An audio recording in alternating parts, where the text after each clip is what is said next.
প্রধানমন্ত্রী জেলা সফরে আসার আগে কালো পতাকা দেখিয়ে গো ব্যাক স্লোগান মতুয়াদের। হাতে পোস্টার নিয়ে বিক্ষোভ, পাশাপাশি একাধিক জায়গায় পড়ল মোদি বিরোধী পোস্টার। নদিয়া জেলা সফরে আসছেন দেশের প্রধানমন্ত্রী নরেন্দ্র মোদি। তার আগেই নদিয়ার তাহেরপুর সংলগ্ন বাতকুল্লা ধানাত মোড়ে হাতে প্ল্যাকার্ড নিয়ে বিক্ষোভ মতুয়া সম্প্রদায়ের। তাদের মূলত দাবি, এসআইআর প্রক্রিয়ার মধ্যে দিয়ে অসংখ্য পরিবারের নাম বাদ গেছে ভোটার তালিকা থেকে। প্রধানমন্ত্রীর কাছে এই বার্তা তুলে ধরতেই তাদের এই বিক্ষোভ। অন্যদিকে ওই এলাকার চতুর্দিকে মোদি বিরোধী পোস্টার দেখা যায়। পাশাপাশি হাতে কালো পতাকা নিয়ে গো ব্যাক স্লোগান দিতে থাকে মতুয়া সম্প্রদায়ের মানুষ। আজকে আমরা এসেছি যে আমরা দীর্ঘদিন ধরে এখানে বসবাস করছি।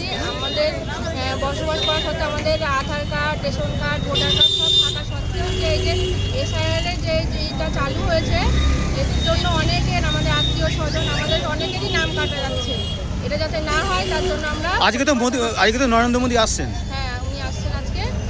তার জন্য ওনাকে আমরা এটা জানাতে চাইছি যে এগুলো যেন না হয়। এক প্রকার কি বিক্ষোভ করছেন? কি করছেন আপনারা, কি করছেন মূলত? হ্যাঁ, আমরা এটা বিক্ষোভ করছি যাতে এগুলো না হয়। আপনারা তো মতুয়া সম্প্রদায়।